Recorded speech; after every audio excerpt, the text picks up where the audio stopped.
Welcome back to another edition of Footy Talk with Woodsy, and mate, I'm very happy with today's guest, Craig Wing. Mate? You are looking that good. It's not funny. How are you, mate? I'm very good, mate. I'm very good. So, what are you doing with yourself now? So I'm working in high-end real estate in Sydney, which Oh, is pretty wow. fun. Yeah. Lower North Shore, eastern suburbs, eastern beaches. So all the good stuff. I've got a real estate buyers agency called Alsacker that I'm a partner in, and yeah, we work in that space. Was that something that you thought you'd do post rugby league, or just fell into it? I guess like a lot of footy players out there, just had a natural passion for, or had a passion for real estate. I actually used to try and help my teammates buy stuff back in the day. Not that I knew what I was doing then, but I was always interested, always looking at the papers and things like that. And I guess I just naturally gravitated towards the back end of my career. Did they listen to you, or? Yes and no. Mate, there was a couple of guys that, you know how it is. You got young guys coming through, and the money's getting leaked here, there, and everywhere. I had a couple of mates that put a lot of money into the church. Yep. Parents took a lot of the money. And at the end of their career, they pretty much had nothing to show for it. You know, everyone had a good time, had some spent, but I was always of the frame of mind that, look, just buy something and just get it taken off you and put it away into this house or into that, and at least you'll have something at the end. But Sad, isn't it? too many guys, and it's probably still. I think it's a little bit better these days, but from what I can see, it's the same old story, just goes around and around. It's just hard because a lot of them think they owe their families, and Yep. they've got to distribute the money back to them. Yep. But you got to look And after I'm all yourself. for that, Yeah. but within reason. I mean, you need to look after those people that have looked after you and your family and all that kind of thing. But yeah, it has to be done smart. That's it. That's it. Well, mate, we should get you to come down and talk to the players about it, mate. Because I'm forever telling the young blokes, just get yourself a place first, and then have a bit of fun after that. Yeah. But anyway, back to the footy, mate. You debuted. You're a Souths junior. Yep. We were speaking off air before. You played for Southeastern before they folded. Then Coogee Wombats. Yeah. So then the Maroubra Lions. Yep. And then you make your debut for South Sydney. Were you a South Sydney supporter growing up? Yeah. So my grandparents, Souths. My parents, Souths. Wow. I was Souths. Grew up at Maroubra Beach. Yep. So South Sydney heartland there. And Souths was everything, pretty much. Oh, mate. So what was the feeling like when you got your opportunity to debut for South Sydney? Yeah, I always consider my debut as the Charity Shield. Oh, yep. And I remember playing, and then it was a big game. I was back then. It was it was good fun. We had a good crowd, but I just remember just feeling so proud standing down at the, what was it? Was it the Coogee Palace that it used to be called? Coogee Palace, at Coogee. Yep. Standing down at the Coogee Palace with my South Sydney polo on, with the rest of the team going, I'm with all these first graders. I'm doing this. Mate. It was awesome. I was proud as punch. All of my friends and family, they all watched the game, and it was pretty cool. So who did you initially make your debut for? Against, sorry. I can't even remember. Can't remember your debut. Was it the Bulldogs? It might have been the Bulldogs, I think. Or the Warriors. No idea. It was a big pack back then, the Warriors. Yeah, too. yeah. It was. I consider it the Charity Shield. So. And then you also played in the last season before Souths got taken out of the competition.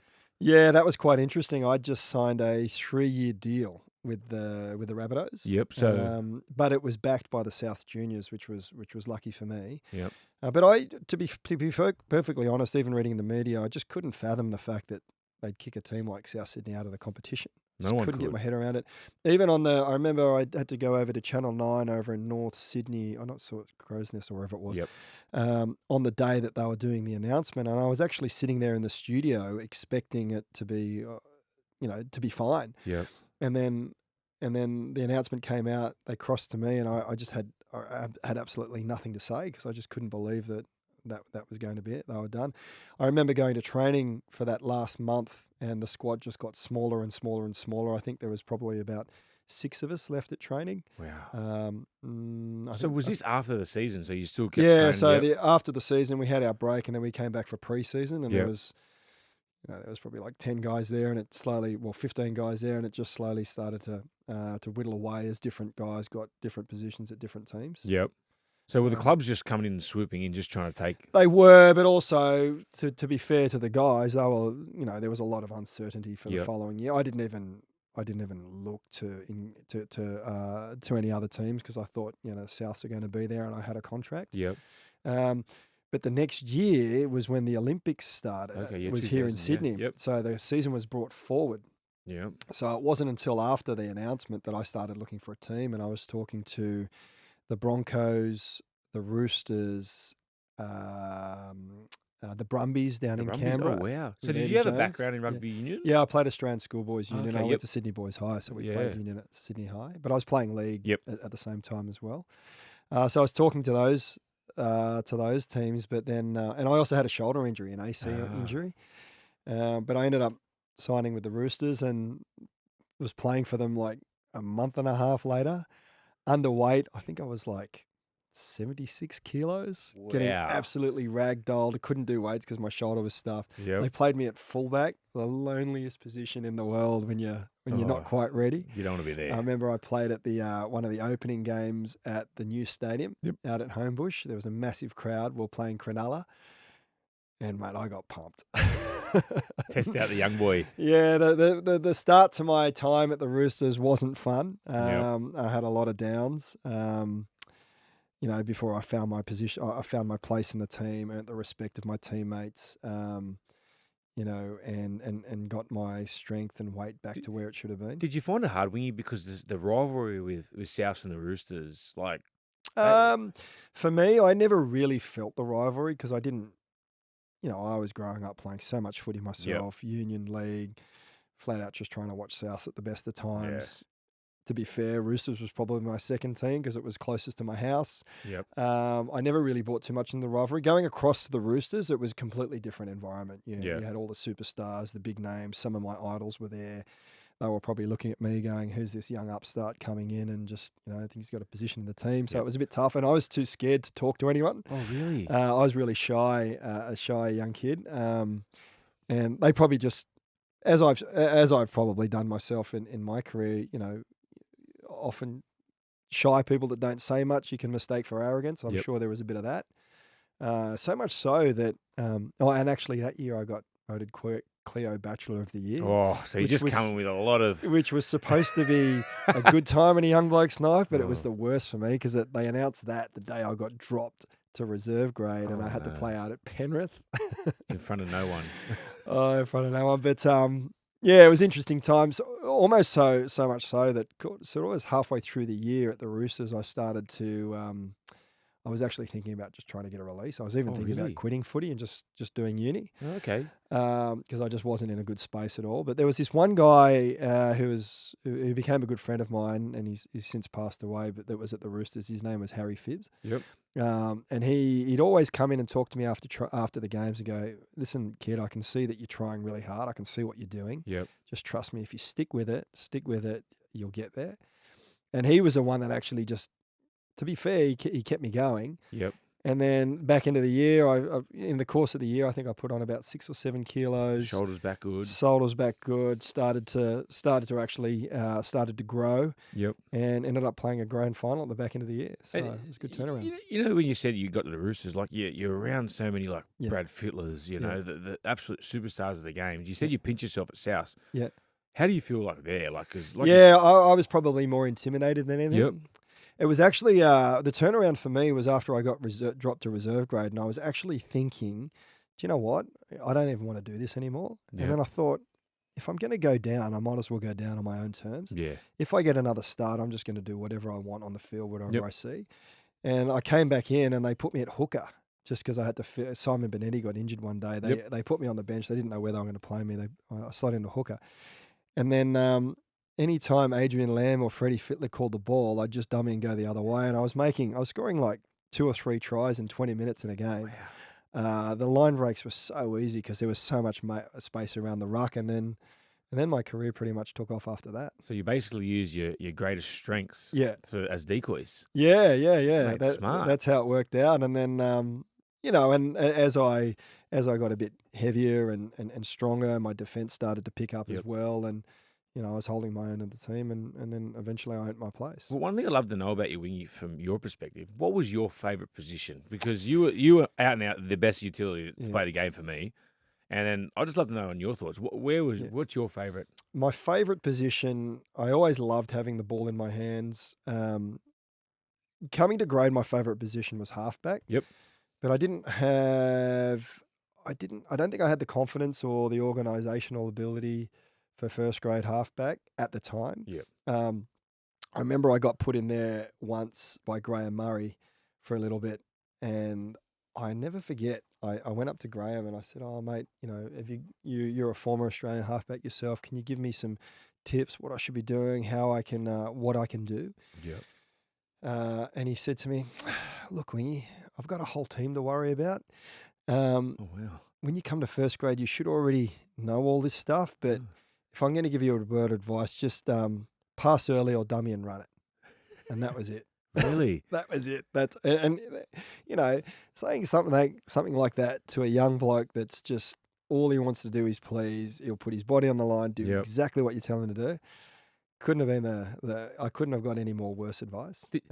Did you ever feel like worried telling the blokes like Freddie and that what to do? Yeah, I did. I was just trying to call the direction. Yep. And then you've got in that team, we had a number of guys that were actually good ball players in the forwards and had some good football vision as well. So they were always sort of, if they'd see an opportunity, they'd take it away from the game plan. But, I guess I just wasn't ready. Yep. But I always figured that I always wanted to play in that position. The reason I did well at hooker was because I was tough, but it was just easy. Hooker was easy. And it was basically that. You just distribute the ball or you dummy and go and run. Yep. As I sort of evolved a little bit, you started to control the direction of the team and where you're going, and then you see Cameron Smith come in later, who actually genuinely guides the team around from hooker, which is quite tough. But it was an easy position to play hooker, I thought. And one more between the Souths and the Roosters difference. What was the professionalism like? Because you're going from a side that's just been obviously taken out of the competition. Not as much success as of late, and then you go to a Roosters powerhouse side. Yeah, it was completely different. I mean, the Roosters had, they had the money behind them, they had the facilities, they had just good team, good players, good coaching staff, all of that kind of stuff. Whereas early Rabbitohs days, it was, it was just trying to get people to do the job, basically, and people were coming from everywhere. It was completely different. Going back to the Rabbitohs second time round was a little bit, I could see they were on the up. Yep. And then, their performance aside for this year, where they are now, membership-wise. I remember very early on, Unbelievable, isn't it? Rabbitohs focused on memberships, Yep. As opposed to poker machine money. Oh, okay. They focused on that a very long time ago, well before a lot of the other clubs apart from Brisbane. Yep. I think Brisbane were number one in terms of memberships at that time, but that was very, very smart. And they're very much the full package now. The Rabbitohs, they've got best in class facilities, good coaching staff, the ability to have good coaching staff. Players, it's a club that people actually want to play for now, and will sacrifice things to go to that club. Great lifestyle, great area, as well as now they've got the corporate side of things. Have you been to the new Heffron Park setup? No, I haven't actually been down there. I've sort of I go past it all the time, but state of the art, man. Yeah, it was a pretty big thing. But to be fair, when I first went back to the Rabbitohs, we were training at Erskineville Oval, which was like going from. As a player, it was like going from the penthouse to the proverbial. We know, But then the next year, that was when Redfern Oval opened up, and that was a really good setup. Unreal, and it was a significant step up, and you could feel it in just the way that, I'm walking into this place. This is our house. This is where we work, and you felt a sense of pride. So I think the new facility that they've got there is going to be. It's going to be tremendous for them, and it's also part of the community too. Oh, it's so good, mate. It's so good to see everyone around it. Yeah. Before we go back to the Chooks, when South Sydney come back in the competition, were you in that inaugural side to come back? No, I wasn't. So actually, when I signed with the Roosters, I always had a clause in my contract that said that I could go back to the Rabbitohs if I wanted to. Yep. But to be honest, even if you go back to my childhood, I'd always go to a team and then play with that team until the team folded. Yep. Which is funny. Well, that's how it happened with the Roosters, with the Rabbitohs 2 Roosters. Yep. My contracts I never came off contract at the Roosters until the end. My contracts were always extended. I never wanted to leave. Yep. In my mind, when I was going to the Roosters and I settled in, I thought that's where I'd retire. Yep. And I never wanted to leave. I always was kind of jealous of the one club players, Yeah. or when I was growing up, I always wanted to be a one club 100%, player, yeah. especially in the playing for the team in the area that you grew up in. So, yeah, truth be known, I never wanted to leave the Roosters, but it was, you know, there's a little bit of miscommunication and lack of action on everyone's end that saw me leave. Well, back to the Roosters, obviously your first year there, you made the grand final against a star-studded Brisbane Broncos side. Like, that's some of the players in that game. That was but to be fair, I came on towards the end, but I really felt like in that game we started to get over the top of them at the back end of the game, and I really think that they were lucky that full time came. Yep. But for us, I remember I think we felt lucky to be there. Yep. But they were the dominant team all year. The next grand final, the Warriors won. That was a different scenario. We were kind of ready. We were pumped. Oh, that was unbelievable. Yeah, and then we won that one, although it was in the, you know, you were sort of expected to win that one, weren't you? We were expected to win, but the game was in the balance for quite a long time. Oh, yeah. Stacey Jones scored that amazing try where he beat half of our team. Oh, mate. But if Phyllis, honestly, I don't think, and it might sound like a media beat up, but when I was on the field, I don't think if Vilasani didn't do what he did to Freddie that gave us a rise, we may very well have lost that game. Really? Yeah, that you know. One of the things I loved about playing in that era at the Roosters was the way we defended. Yep. And that just triggered us. And then all of a sudden it was, you didn't care how big someone was coming out. Everyone was just trying to put a shot on, myself included. Yep. So you've just got a whole line that's just sprinting out, just trying to annihilate whoever's in front of you. And that's when we were on in that era, it was when our defence was on, and that really got our defence together. And then we just rolled them. Well, we were lucky enough to have Ronnie Palmer in here a couple of weeks ago. Yeah. And he reckons you could tell when you blokes were on was your line speed at the start of the game. Yeah. And just use blokes were like a shot out of a cannon. Yeah. Was it something that you worked so hard on? It was. And it was actually Freddie's idea. He got it from NFL Footy. Yep. We'd actually stand back on our 40. Yep. And we'd be trying to be at full speed by the time the guy kicked the ball. He kicked the ball at the kickoff. Yep. So we're sprinting down. And if you sailed it high enough, we'd be able to get them just after they caught the ball. Yeah, it's perfect timing. And then we were able to pick and drive back then. And, you know, I remember a game actually when we picked up Billy Slater when he was a young bloke. Yep. Lifted him 10 metres back into his in goal. It was quite ferocious defence, but it was I really loved defending in the line those days. But what about training? Because Ronnie said there was some times where you did 100 hundreds one day at training. Yeah. And he reckons it was a bit of a myth. There was only 50 hundreds. Yeah, but I've heard stories about 100. Yeah. No. So we did do 50 hundreds on the minute, mind you. Mate, I remember we did that at Henson Park. We built into it, and it was probably the worst thing. And I don't think there's any scientific benefit out of it other than the mental side of things. Yep. Where it was you got a lot of it mentally. Now the 100 hundreds came about because one pre-season training we broke up for Christmas, and a few guys went a bit too hard on the party. Okay, yep. I think was it either we broke up for Christmas or it was after coming back in the pre-season. Yep. And we're at ES Marks Athletics Field, and we did a beep test. And the beep test, everyone was rubbish because we knew that we had to beat it later on. Yeah, smart. So everyone underperformed. And then Sticky got the shits and said, righto, we're getting up there and we're doing it again. And for every point that you miss, every point that you miss your score by, you're going to have to do a 100-meter sprint. Wow.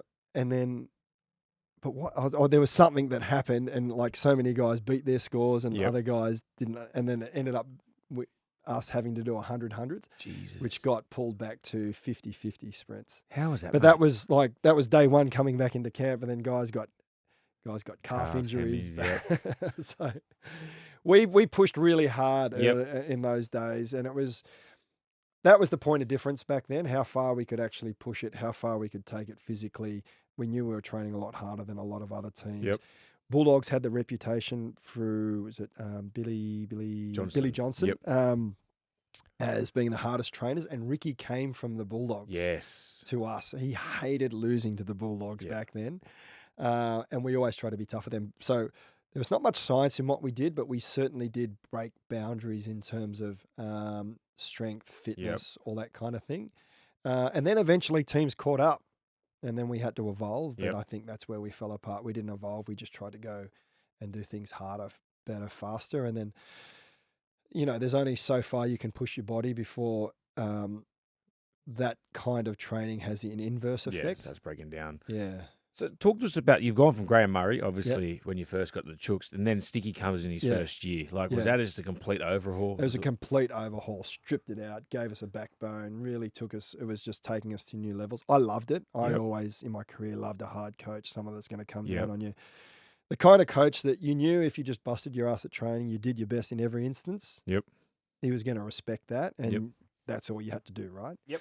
And that's what the Roosters was then. It was all about making the line. Like some of the penalties that we do, if it's just one guy didn't touch the line, the whole team would do coat hangers, right? Wow. From the halfway to the goalpost to the goalpost back to the halfway. Hangers, mate. But then he turned it into double coat hangers. Oh. So it was halfway to the goalpost, back to the other goalpost, back to the halfway. Wow.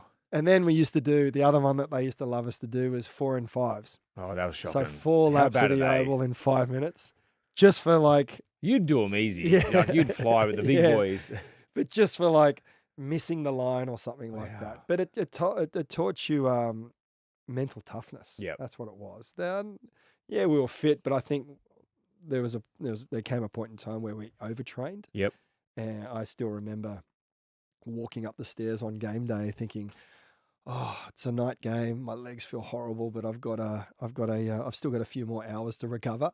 Oh, mate. That's the worst feeling. And then you got to go and play 80 minutes at hooker. It was so There's tough. no worse feeling than going to a game when you know you're sort of under like sore. And I actually remember when I came back from Japan, I was talking to Paul Gallen, who was he was the older statesman then. And I was like, oh, how you going? You're like 35 now and you're still playing. He goes, Wingy, this is the freshest I've felt in my whole career going into games because everything's got a GPS. I've got a GPS, heart rate monitor. Yep.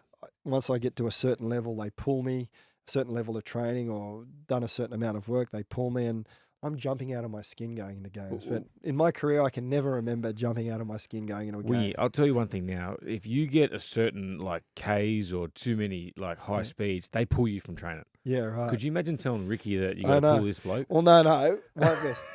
This is what Ricky used to do. So we'd go into the day after a game, you'd have an injury or something, caught quad or something like that. You'd go to physio. Lizzie Steet used to go, no, you got to take 2 days off, blah, blah, blah, just light training. Yeah. Turn up at training. No, can't train stick. Lizzie said, can't train. He goes, oh, but you can hold a bag, can't you? Like, oh, yeah, I guess I can hold a bag. You're standing there holding a bag, but not putting anything into it. He goes, come on, mate. Don't be a waste of space. Just put your shoulder into it. So then all of a sudden you're doing full contact with the bag and he goes, well, you don't need the bag then. Ditch the bag, get into the thing, and then bang, you're straight back at training the day after training. He just would not let you have a day off, would he? No. But we were really tough back then. But then, after a few years, Freddie retired. Some guys started, the team started to disband. We brought some younger guys through. There was a fair Polynesian contingent, and it just that kind of hard approach just didn't work for them. It was just changing in generation. We needed to evolve, and we probably just didn't. Well, you talk about the players you had. You had your Morleys, your Crockers, your Fitzies, Rico, Fitzgibbon, Brian Fletcher. Well, talking about Fletcher, like what was he like to train with every day? Because I see him every now and then. He drives me mad. He was exactly like he is on TV now. Probably worse, but no, I'm so happy for him. He's actually just. It's not an act. He's just genuinely himself. You don't realize how much of a big man he is. I know, he's huge. He was the best. All I had to do was pass him the ball, trail him, and he'd draw 3 or 4 guys in, offload, easy try. Oh, mate. He was good. But he had a really good football brain too. Yep. He used to say, oh, put me on this guy, follow me. Yeah. I'll run over him, I'll do this. He was a freak. What about Morley? He, as a kid, I used to just love watching. Yeah, Moz was such a good guy to have in your team. Like he just super fit. Yep. But just his aggression was the only other guy that had similar aggression on a field that I can remember that I played with was Gordon Tallis. Okay, wow. It's just all rage. Yeah. And he could put a good hit on too. Like just the number of. And then when he does that, just what it does for the rest of the team, just gets everyone. He did it with Villasanti in that grand final we won. It just changes it just changes everything on the field. What was he like off the field? Was he a calm? Gentle giant, the nicest Really? guy ever. I never forget playing a test match against him in England. It was the game where he nearly killed Robbie Kearns. Oh, the first kick off the game. The fastest send-off in history. I think it was that game or the next game or whatever, but I remember I ran it up, I saw him, and you know how you generally go harder against your team. You just run as hard as you can. Yeah. I ran into him, I hit him as hard as I could, and then all of a sudden he got me, and I felt like I was in a washing machine. He just ragdolled me. I think he tried to pull my ears off or something. And I remember playing the ball and looking up to him at marker, and it was almost like he was staring through me with his beady eyes and didn't recognize who I was. Wow. And I was like, oh, okay, I get it now, what it's like to be on the other side of Moz. Unbelievable, mate. Yeah, he was good. Gentle giant, the world's nicest guy, but on the field there was just like a flick that was switched, a switch that was flicked that he just turned into a monster. Oh, man, I remember as a kid, I just loved watching him. It was just the intimidation, like watching him. He was like, wow, what's he going to do today? But he would go in, he would be sprinting into the person he was tackling. Well, that's the thing. And you know, like they teach kids to dip, and he wouldn't even dip. He'd just run and just collision. Yeah.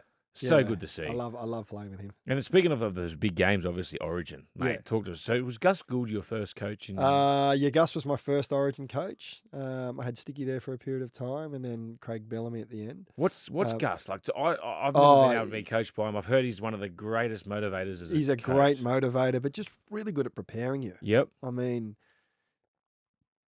I can still hear it ringing around in my head when he would show clips of Brent Tate. In and away, right foot step. Anyone that played in those teams in that period would just remember him going, here he is, in and away, right foot step, in and away, right foot step. And then, so he just played again and again and again, so much so that when you're on the field, you're like, oh, this is going to happen.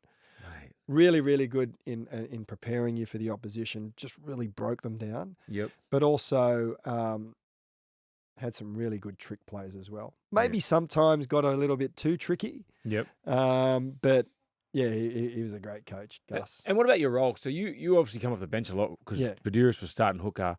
Do you think that works? Like, because we look now and then we sort of don't have that Craig Wing type utility anymore. Yeah, it worked for us. To be honest, I was always trying to be the starting hooker. That was my goal. I guess I was a bit of a victim of my success on the bench. That's the problem. Yeah, it's too good, weren't you? But I always took the approach that if I'm going on the field, I need to change the tempo of the game. Yep. I need to make a difference, and I'm fresher than everyone else, so I should be able to do more. Yep. And that's all I was thinking. Just change the tempo of the game. Try and get a couple of good tackles in. My first one, that was a bit tough because after 3 minutes, my head was spinning. I couldn't breathe, and I'm just thinking, where the hell am I? Like the game was just so fast, and it did catch me by surprise. But after a few, I started to really work it out. So that's really what needs to happen if you're trying to be like a super sub or you're trying to bring someone in that position. Something needs to change when they go on. You're not just going on to replace someone and just maintain the status quo. Otherwise, you might as well just leave the guy on there for the whole 80, right? Well, what would you think now? Who would be a perfect role for that? Oh, I don't know. It's so hard because the amount of positions you could play, your leg speed, and even the way you used to go into contact. Yeah, so that's the thing because there was games where I played lock. Yeah. And I played second row as well. So you need to not be losing anything if you put that person in that position. Yep. Who you'd put there, I don't know, but I tell you what, I'd love to play these days because there's back then when I was playing, there was a lot of... The 6 again would be... Yeah, the 6 again. Back then there was a lot of wrestle in the ruck, slower play the balls, whereas now it's just, you got to roll away, you got to get out of the way. And if you hang in there too long, you get 6 again. Yeah. And that's when it brings us, mate, you'll be straight into the game. Yeah. I'm surprised there's I'm sure there's heaps of guys out there that are good in defence and they're tough, but and they're fast and they can get out of dummy half quick. But I don't know. I'm surprised I'm surprised there's no one that's really doing it. Well, mate, you're a once in a generation type player the way you play, mate. I love the 05 Origin series. You lose that game 1, obviously with the intercept with Noddy, but what was the feel about? Because I don't think Joey was the first choice, was he, in that game too? Didn't someone go down? I don't think he was meant to play, and then they had to call him back in. So I think I think we lost Noddy. Did we Yep. lose Noddy? And then we lost Craig Gower. Craig Gower, that's it, yeah. And then we got him. How was that like when he comes into the squad? It's like when Freddie came in. Yep. In a different origin. That was the previous one, 04, wasn't it? I think, or was it later? I can't remember. Yeah, It's all a so many blur. of them. But so when you're in an origin team, they're the best players in the competition. They're the best of the best, right? And you've got instant respect for all of them, and everyone's on the same sort of page. But then when I'll never forget when a Joey came in or a Freddie came in, only those two. Yep. The confidence of the whole team just went to another level. It's Crazy. like, yeah, we're going to win this. We can win this. We've got just one person, right? Wow. Amongst the best of the best in the competition, and then Yep. you have this one person that comes in, and that, to me, shows how those players were legendary players. Yep. Because the best of the best, their peers, held them on a pedestal because they were that good, and that's how you know someone's really good, right? And I love playing with Joey. I always consider Joey as the best player that I've ever played with. Yep. For the things that he did himself, the skill set that he had, but also the way the team reacted around him. I always remember I'd be on the other side of the field, and if I saw an opportunity in front of me, if I could get the message to Joey, he'd get me the ball. Yep. Whether through a kick, cut out pass, come to me later on. Yep. So what that meant was he just had people playing eyes up football. Everyone was looking for an opportunity in front of him, and he was just sitting back, going, "Okay," listening to all of the feedback. Yep. And then just picking his moments. Hence the reason why guys like that seem to have so much time, because they have so many options, as opposed to being a halfback that's trying to direct these guys here, call that play over there, and everyone's just waiting for that person to tell them what to do. Yep.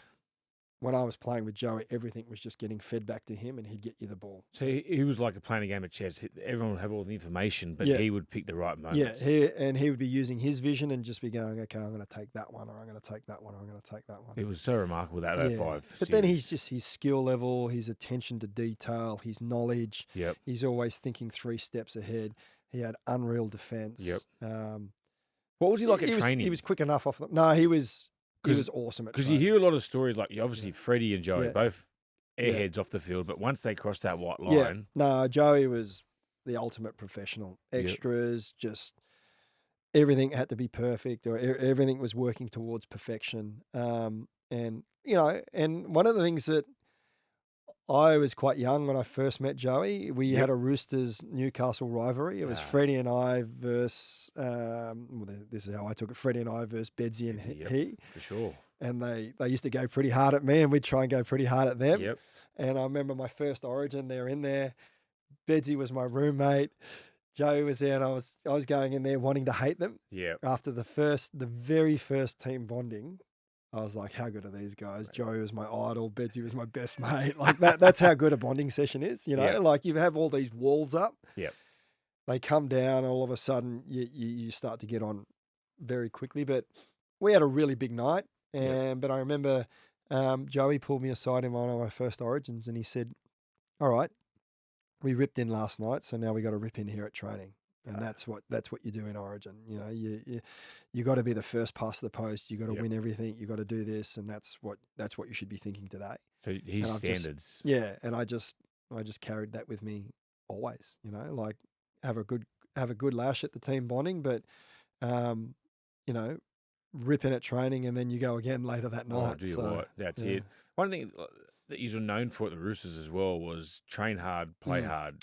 So I say that we had a really good culture back then, in the sense, and that culture is outdated now. Yep. Yeah. It's... but we drank as hard as we trained. Yep. And I remember we had this period where Ginge was at Channel 9. Well, this was the talk. Ginge was at Channel 9.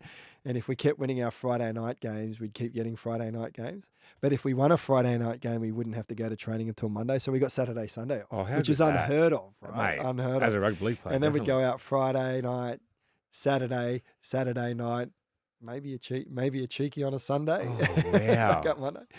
But yeah, we used to go. But the thing is, everyone lived in the area. Yep. Everyone was on board. You'd call a drink, and then most of the team would be there. Oh, that's and unreal. It was the best experience, and the best, like for a guy in their 20s, It was awesome. And we were like a really tight-knit family. Yep. It was almost like you just wanted to be part of that group. Yep. You know, like you didn't, and I remember when I was playing, I didn't want to be, I wasn't going to get man of the match. I didn't want to be I didn't want to be the guy that got all the attention. I just wanted to do my job Yep. and be a member of the team that everybody wanted to be in the team. Yeah. And when you get a whole team thinking like that, that's when you've got a real team. That's the difference. That's when you've got the team spirit, and that's when you sort of start achieving things better as a group that's bigger than the individual. Oh, you could tell. And so I consider, and all the teams that I played with, and I played in a lot of successful teams, even going to Japan and all that kind of stuff, but that group was the best experience of my life, I think. And it's obviously you had that really good successful 3-year period. Yeah. And then how did the going back to South come about? So there was a couple of years after that where it started. Our performance started to drop off, but we were losing players. Yep. But for me, I felt like my leadership in the team was growing. Yep. My game awareness was growing. The game actually started to slow down for me, and it started to feel a lot easier on the field. And I had some younger guys below me where I'd tell them to do things, and I was the leader. Yep. I was really enjoying that. That was the year that Chris Anderson came in. Okay, that was Sticky got sacked the year before, I think, and then Chris Anderson came in. Everyone bags Chris Anderson because we went so poorly under him, and we were playing we started off the year with one marker, which was a disaster. I remember that. Yes, I remember that. Yes. But I look at it a different way because we had a lot of young guys, like young Polynesian guys, that under Sticky, they were just too scared to do anything, too scared about making a mistake. Yep. Even Eric Growth Jr. was there. Yeah. And we used to do that simple drill where we'd cross in the middle and do handoffs. Yeah. And he couldn't catch the ball because he was just too terrified. Yeah, yeah. And then whereas I'd seen him jump up in the air and catch the ball one-handed and put it over the try line, like that kind of thing. Just freakish. But Opes went the other way. He gave us the day off before the game. Yep. He was really laissez-faire. Our video sessions were still on a VCR for 5 minutes. But it took the pressure off. Yep. No, we didn't perform well, but these guys started to come out of their shell, started to find their way. Yep. And then they got rid of him 3/4 of the way through the year, and then they brought Freddie in. And then we started to go better because he pulled a bit more structure, went back a little bit towards the sticky frame. How was it getting coached by Freddie, knowing that you'd play with him? It was good. I really liked it. He knew what we were going to deliver. He knew what his senior guys were going to deliver, and but he put a bit more structure in around it. He was still all about the toughness, all that kind of thing. Yep. I really liked it. But for me, the reason I went back to Souths was I didn't have a manager. I didn't have a manager at the time. I was wanting a 4-year deal. Yep. Because I didn't want to come off at 30. Okay. Yep. And then the Roosters only offered me a 2-year deal. Yeah. And I could just see how things happened to guys like Fitzy. Yep. Was my captain at the time, and one of the best players I'd seen going around. His performance was spot on every week, and they start chipping you away, offering you less and less on contract, but you're delivering more and more just because you're getting older. And I was like, I don't want to be in that position at 30. Yep. I'll come off at 32. But the Roosters only wanted to offer me 2. South offered me 4. It wasn't about money. If anything, I went back to the Rabbitohs for less money. Yep. I just wanted that certainty. And the thing that kind of killed me was there was a couple of guys that they brought from the Bulldogs who are our arch enemy that they'd given 4-year deals to. So that was kind of a bit of a nail in the coffin for me.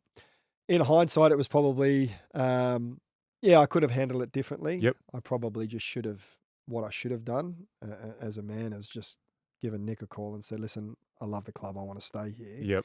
How can we make this work? Yep.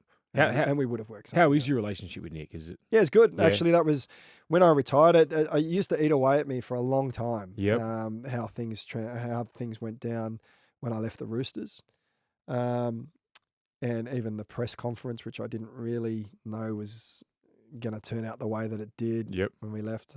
Truth be known, I did call Nick before. Oh, okay. But one of the first things I did when I moved back to Australia was I called Nick out. Yep. I called Nick up, said, can we have a coffee? And I just want to talk to you about my side of things and how it all unfolded, and tell me how you thought it all unfolded. And, Yeah, we probably both agreed that it could have been handled completely differently, but Yep. just something as simple as a coffee Yeah. and putting the cards on the table. Yep. But I was just a kid. I didn't know how to negotiate or anything like that. It was just one meeting. We can only give you 2 years, and then my heart was broken, and I went and signed for South literally that day. Oh, wow. Yeah. Geez, that's quick, isn't it? Yeah, so I had the meeting with Nick down at Woolloomooloo. Yep. And then when he said, no, we can only give you 2 years, to be fair, I was heartbroken, and I drove straight over to Russell's place, also in Woolloomooloo, and said, I'm signed. Oh, I'm wow. done. That's crazy, isn't it? And it was done, and then they did the worst part about the whole thing was probably the press conference. Yep. That was How did the quite boys devastating. perceive that? Like in the group, they say anything? Or? No, look, everyone's professional. Yeah. And everyone knows that they could be in that same position Yep. eventually, as much as you want to stay. If you really want to stay and but the club doesn't want to pay you the money that they should give you, they Yep. always say salary cap. Yep. But then if it's the other way around, they'll just say, oh, where's the loyalty? Yeah, exactly. You know what I right. mean? You can never win. Yeah, you can never win. You can never win. So the boys were all right. I'll never forget after the press conference, which I wouldn't have done again. After the press conference, I remember running out on the field against Parramatta, and the whole stadium booed when I came out. Oh, no. Home game. There's nothing worse, is there? I've got that. I ended up getting man of the match in that game. Oh, even better. And I actually played my best footy, I felt, towards the back end of the year. And we had South in the last. South is our last game, and I scored a try, and we smoked South in that game. Beautiful. So that was really good. But yeah, if I had my time over again, I'd probably do things a little bit differently. Hindsight's a good thing, but it is what it is. Yeah, mate. It's oh yeah. Do you need to head off? Yeah. I'll head off in 5, I guess. All right. Yeah. Well, one more thing I just wanted to talk to you about was the transition to rugby. How did that all come about? So I was at the Rabbitohs. Yep. And I had an ankle clean out at the start of the year. Yes. Yep. Jason Taylor dropped me to reserve grade. Oh, I hadn't played reserve grade since I was 19 years old or 20 And how years old are you old. at this stage? I was 29. So your peak. Yeah. And to be fair, like we weren't. If you're a top team and you're firing, I could understand how you got to earn your position back in the team. But really, we were a bottom of the table team. I was a leader in the team. Yep. And then he said, and I saw how they dropped. Who did they drop? They dropped David Kidwell and Nigel Vungana. Remember? And Peachy as well, wasn't it? No, that was probably After. a bit before. But cool, yep. But those guys, and they're international players, right? Yep. They're the guys that you should be trying to. If it's not working, you work out how you make them work because they're international players. And they kind of just faded off into the sunset. And I thought, that's not how my career is going to go. Yeah, 100%. And I had a couple of injuries, but I had to start the year at reserve grade. And I thought, wow, it made me realize that my career was finite. Yeah. And I thought, what do I want to do left with my career? Do I want to play more Origin games? Do I want to play for Australia? Do I win another comp or play more? And the thing that kept circling back in my head was I really wanted to live overseas and play football overseas. Yep. And in my head, I was thinking French rugby or an English rugby league team. Yep. Didn't even know that Japan existed. Wow. Anyway, I started talking to some French rugby union teams and a couple of league teams throughout the start of the year. Yep. But I'd made a decision in my head that I wasn't gonna see out my 4-year deal at the Rabbitohs, especially seeing as I had to come back through reserve grade. Yeah. And it's a kick in the face for you for what you've done. It was a kick in the guts. And anyway, but that decision was when I was glad I made the decision at the start of the year because I started to go, well, this could be my last ever game of rugby league. I played the whole year like that. Wow. And it was awesome because I put everything into every single game. It gave me a new passion for it. I ended up going from reserve grade to Origin in that 1 year. Crazy. And I hadn't played Origin for a couple of years. Oh, really? Yeah. I was out of the Origin team from 2007 to 2007 to 2009, and I got back into the Origin team, and I was stoked because I thought I get to leave being at the top of my game, like my heroes have done, finish playing Origin. So good. And then, and it was just by chance during Origin, I started to get fed up with the French rugby because it was just the wrong time of year to negotiate. And then I ran into a mate who was seeing a mate of his that managed guys in Japan. Oh, no And way. he said, "Oh, you should come and have a coffee with this guy." Yep. I was like, "Oh, do they play rugby in Japan?" Anyway, I went and met him. And he told me, "Tell me a bit about yourself." I told him that I had a Filipino passport. Yep. And that ended up being my golden ticket in Japan wow. because So you didn't count as a I didn't count as a foreigner. You can only have 2 foreigners plus an Asian player on the field at the same time. Yep. Even though I played rugby league for Australia and all that kind of stuff, it was a different sport. Wow. It was rugby league. So that was my golden ticket. And he goes, this manager said, "Oh, look, I reckon I could have you a deal in 3 days." And then I thought, okay, well, this is what I'm talking over there. And the deal came up and I was signed a week later. Unbelievable. It just happened so quickly. And it was a fantastic experience. Their work ethic's phenomenal over there, isn't it? It's crazy. Like the company man there, they work from 8 till 8. Yeah. And sometimes they work 6 days a week. And in those teams, don't you have some of the people working like Yeah. So when I was playing over there, you got a squad of 40, 45. Yep. There's 6 foreigners that get the big dollars. Yep. Then you've got maybe another 6 professional Japanese guys. Yep. That's got kind of like standard first grader money here. And then you've got the rest of the company guys that go to the office at 8 and they finish at midday. You're Then kidding. they come and join us and then they train till 8. Wow. That's unbelievable. But we used to say to the Japanese guys, because you'd get some really good ones, Yep. right? And we'd say to those company guys, "Oh, don't you want to be a professional player?" And they said, "No way in the world, because I've got this job for the rest of my life." That's true. Whereas those guys, when they're 30, they don't know where they're going to be. Yeah, that's exactly right. So, and jobs for life is still a very big thing in Japan. That's why the most solvent companies, or the biggest companies, get the best players out of the best uni players out of university. Gotcha. And you also represented Japan under Eddie Jones. Yeah, that was good fun. I was really lucky to reconnect with Eddie because he was trying to sign me from the Brumbies when South first got kicked out, and I finally got to work with him. That was a great experience. I really rated Eddie. He loves his league, watches heaps of league, applies a lot of principles from league to rugby union. He does it successfully.